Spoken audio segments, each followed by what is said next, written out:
By ugly படம் எப்படி உண்மையிலேயே உங்களுக்கு பிடிச்சிருக்கா? என்ன இது என்ன பண்ணி வச்சிருக்காங்க ப்ரோ? நான் எப்பவுமே வந்து இங்கே ஒன்று வச்சுன்னு இங்கெல்லாம் ஒன்றுலாம் பேச மாட்டேன். நான் ஓப்பனாகவே சொல்லிடுறேன், குட் பை அக்லி எனக்கு சுத்தமாக பிடிக்கல.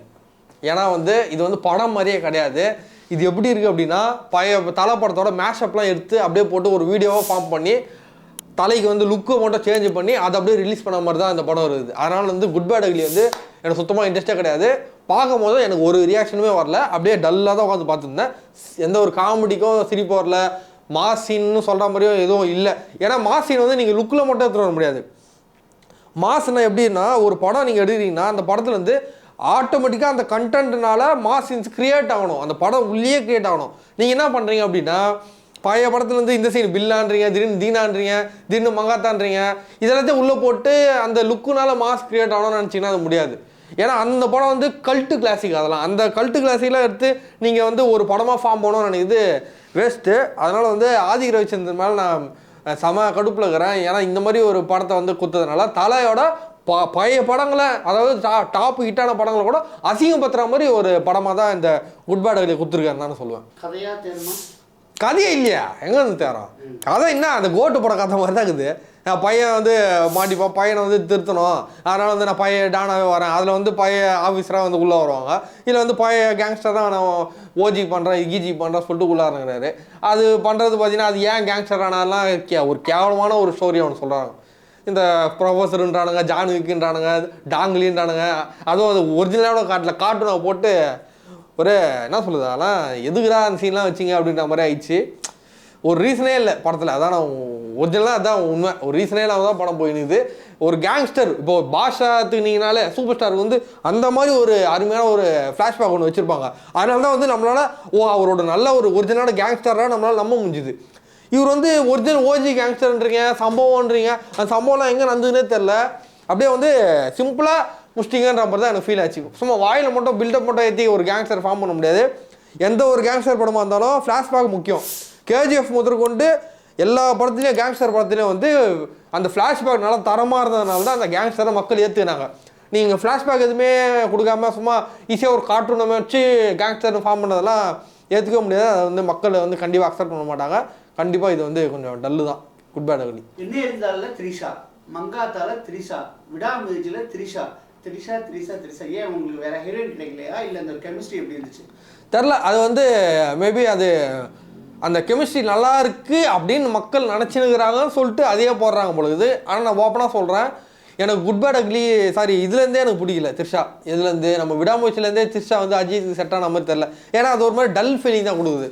ஃபர்ஸ்ட்லாம் வந்து ஒரு வைபாக இருக்கும், இப்போ வந்து அந்த வைப்பு வந்து இப்போ வரா மாதிரி தான் தெரில. அதாவது இதில் எனக்கு என்ன கடைசியாக வந்து மங்காத்தால் தாங்க கொஞ்சம் நல்லா இருந்தது த்ரிஷா அஜித். அதுக்கப்புறம் பார்க்குது எல்லாமே வந்து கொஞ்சம் மட்டமாக தான் இருந்தது. அந்த காம்பினேஷன் ஒர்க் அவுட் ஆன மாதிரி தெரில. இந்த எண்ணெய் இருந்தாலே டல்லாக தான் போச்சு. எண்ணெய் இருந்தாலும் பெருசாக எனக்கு ஃபீலிங் வரல. அவங்க காம்பினேஷன் ரொமான்டிக் பண்ணுறதெல்லாம் அந்த சீனே எனக்கு பெருசாக தோணல, ஃபீல் ஆகலை. அதுக்கப்புறம் வந்து எல்லாமே வந்து இப்போ வந்து செட் ஆகல. விடாமுயற்சி சுத்தமாக எனக்கு ஏற்றுக்கிற மாதிரியே இல்லை. அதே மாதிரி தான் இப்போ குட் பை அக்லியும் ஒரு த்ரிஷா வந்து பார்க்கறதுக்கு ஆயா மாதிரியே இருக்குதுங்க. ஃபுல் அண்ட் ஃபுல்லு எனக்கு ஆயா பார்க்குற ஃபீலிங் தான். ஒரு ஹீரோயின் நீங்கள் பாருங்க அப்படின்னா, ஹீரோயின் வந்து நல்லா யங்காக வந்து இல்லை யங்கு லுக்காக இருக்கணும். நல்லா பார்க்கும்போதே நம்மளுக்கு வந்து அப்படியே ஒரு மாதிரி புத்துணர்ச்சி அடியிலேருந்து அப்படியே உருவாகணும். அப்போ தான் வந்து அந்த ஹீரோயின் வந்து ஆடியன்ஸுக்கு ஓட்டும். அப்படி இல்லைன்னும் போது த்ரிஷாலாம் டல்லாக போட்டு, த்ரிஷாவே வந்து இந்த கோட்டு பத்தில் அந்த மொட்டை பாட்டில் வந்து எப்படி போட்டாங்க, மொட்டை பாட்டில் வந்து அந்த அளவுக்கு த்ரிஷாவை காமிச்சு அந்த யங்காக இருக்கிற மாதிரி காமிச்சு எத்தனைனால தான் அந்த மொட்டை பாட்டம் இட்டாச்சு. த்ரிஷாவோட லுக்கும் வந்து அதில் இட்டாச்சு. பட் அதுக்கப்புறம் வந்து விடாமுயற்சியில் த்ரிஷா அந்த மாதிரி காட்டல. இப்போ குட் பை அக்லி த்ரிஷா அந்த மாதிரி காட்டல போது த்ரிஷா எதுக்கு அப்படின்ற மாதிரி தான் ஒரு கொஸ்டின் இருக்கும்போது. ஸோ வந்து எனக்கு தெரியும் த்ரிஷா அஜித் காம்பினேஷனாக இதோட ட்ராப் பண்ணிடலாம். சிம்ரன், ஐயோ அது எம்பரம் கேரியா. சிம்ரான் வந்து அந்த ஓப்பனிங் என்ட்ரி மாதிரி ஒன்று காட்டுறாங்க, அதுலேயே தெரிஞ்சுது ஐயோ இது வந்து ஓல்டு பீஸ்ரா அப்படின்ற மாதிரி நம்மளுக்கு வந்து அந்த ஃபீலிங் கொடுத்துது. அதை வந்து அது ஆக்சுவலாக கொடுக்கூடாது. நீங்கள் வந்து லுக்கு காட்டுறீங்க அப்படின்னா அதுவும் ஜூம் பண்ணி வேறு காட்டுறீங்க அந்த ஃபேஸை. அந்த மாதிரி ஜூம் பண்ணி காட்டுறீங்கன்னா அது வந்து தெளிவாக நல்லா பக்காவாக மேக்கப்பில் போட்டு நல்லா வெயிட்டாக குத்துடணும். அந்த மாதிரி காட்டல. அந்தகன் படத்தில் சிம்ரான் நல்லா குத்துருந்தாங்க. அந்த சிம்ரான் லுக்கு வந்து சூப்பராக இருந்தது பார்க்கறதுக்கு. பட் இதில் வந்து சிம்ரானோட லுக்கு வந்து செட் ஆகலை. அது அந்த வைப் வந்து எடுக்க முடியல, அந்த ஓல்டு வைப் வந்து எடுக்க முடியல. என்னதான் நீங்கள் பாட்டு போட்டு மேட்ச் பண்ணால் கூட அந்த வைப் வந்து எடுக்க முடியல. இதுதான் உண்மை. ஆடியன்ஸுக்கு வந்து அந்த கூஸ் பம்ப்ஸ் மொமெண்ட் ரொம்பவே கம்மி. லைவாக வந்து பார்த்தேன். தேட்டரில். கால் பண்ணும்போது இடுப்பை பார்த்துக்கோன்னு சொல்லி நல்லா தான் இருந்தது. அந்த சீன் வயசு நல்லா இருந்தது, டைலாக் நல்லா இருந்தது. ஏன்னா இடுப்பை பார்த்துக்கோ, ஐயோ சாரி உடம்பு பார்த்துக்கோ, நான் மாற்றி சொல்கிறேன் அப்படின்றது. ஏன்னா சிம்ரானுக்கு ஃபேமஸ் இடுப்புன்னு ஊருக்கே தெரியும், உலகத்துக்கே தெரியும். பட் இப்போ இருக்கான்றத கேள்விக்குறி. அது வந்து தெரில, அது பார்த்தவங்களே தெரியும், நம்ம பார்க்கல, அதெல்லாம் நம்ம சொல்ல முடியாது. பட் அந்த டைலாக்கு தலை சொல்கிறது உண்மையாக ஃபன்னாக தான் இருந்தது.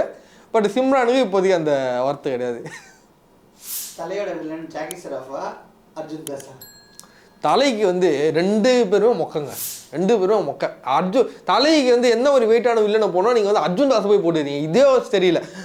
நான் வந்து ஆதிக் ரவிச்சந்திரனுக்கு ஒரே ஒரு வேண்டுகோள் விடுக்கிறேன். ஃபஸ்ட்டு நீங்கள் படம் எடுக்கிறீங்க அப்படின்னா ஃபஸ்ட்டு கேரக்டர் சூஸிங் வந்து ஸ்ட்ராங்காக பண்ணுங்கள். ஏன்னா அர்ஜுன் தாஸ்லாம் வில்லனா போட்டுருக்கீங்க தலைக்கு, அதோ டபுள் ஆக்ஷன் போட்டு ஒரு என்ன சொல்லுது, ஒரு வில்லனை உண்டான கான்சன்ட்ரேஷனே இல்லாமல் எங்கேயும் குழப்பினீங்க போட்டு, அதே வந்து சுத்தமாக பிடிக்கல எனக்கு. அப்புறம் ஜாக்கி ஷெராஃப் எதுக்கு உள்ளே வந்தாருன்னே தெரியல படத்தை உள்ள. ஜிபியூவில் எதுக்கு ஜாக்கி ஷெராஃப் நீங்களே சொல்லுங்கள், நான் உங்களே கேட்குறேன் டேரக்டராகவே, எதுக்கு போட்டீங்க? அது அவர் சும்மா ஒர்த்தே கிடையாது, எல்லா வேலையும் வந்து அர்ஜுன் தாஸாக பாக்குறாரு. அப்போ எதுக்கு ஜாக்கி ஷெராஃப் ஒன்றுமே பண்ணல. கடைசியில் வந்து அர்ஜுன் தாஸை கூட கொல்ற மாதிரி காட்டுறீங்க, அது கொல்ல கூட இல்லை. அது எதுக்கு வந்தானே சுத்த தண்டகாரமாக தான் சொல்லுவேன் ஜாக்கி ஷெராஃப். சும்மா ஹிந்திலேருந்து எல்லாத்தையும் எடுத்து போடுறது தான் ப்ரோ. இதெல்லாம் வந்து சுத்தமாக எதுவுமே ஒர்த்தாக போடணும்லாம் எதுவுமே இல்லை. ஏதோ பில்டப் கொடுக்கணும், இந்திய ஆடியன்ஸை கவர் பண்ண சொல்லிட்டு போட்டதான் நான் சொல்லுவேன். மற்றபடி வில்லனுக்கு உண்டான மரியாதையே குட் பேட் அக்லியில் கிடையாது. ஒரு வில்லன் தலைக்கு வில்லன்னா ஸ்ட்ராங்காக போடணும். இப்போ மகாத்தில் அப்படியே அர்ஜுனை வந்து வில்லன் மாதிரியே வெயிட்டாக காட்டினாங்க, அந்த மாதிரி வெயிட்டாக காட்டினா தான் ஒரு வில்லனுக்கு உண்டான ஒர்த் இருக்கும். என்னதான் ஃப்ரெண்ட்ஸாக வர மாதிரி காட்டினாலும் வில்லனுக்கு உண்டான ஒர்த்தை நீங்கள் படம் ஃபுல்லாக ட்ராவல் பண்ணால் தான் நல்லாயிருக்கும். நீங்கள் எத்தோடனே அர்ஜுன் தாஸ்ன்னு நினைக்கும் போதே எனக்கு வந்து அந்த மொமெண்ட்டே போயிடுச்சு எனக்கு. ஓ அஜித்துக்கு வந்து அர்ஜுன் தாஸா அப்படின்னு நினைக்கும் போது எனக்கு அந்த வில்லன் மொமெண்ட் போயிடுச்சு. அது வந்து குவாலிட்டியாகவே இல்லை, அதுதான் உண்மை. அந்த கேரக்டருக்கு வந்து எஸ்ஜே சூர்யா பொருந்திருப்பாரா? இல்லை ப்ரோ, இப்போ வந்து எஸ்ஜே சூர்யா வந்து நிறைய படத்தை போட்டு அவரோட மார்க்கெட்டே க்ளோஸ் பண்ணிட்டாங்கன்னு சொல்லுவேன். இந்த வீடியோ பிடிச்சிருந்துச்சுன்னா லைக் பண்ணுங்க, ஷேர் பண்ணுங்க, கமெண்ட் பண்ணுங்க. ரஃபி தியேட்டரை மறக்காம சப்ஸ்கிரைப் பண்ணிருங்க, பெல் பட்டனை கிளிக் பண்ணிருங்க.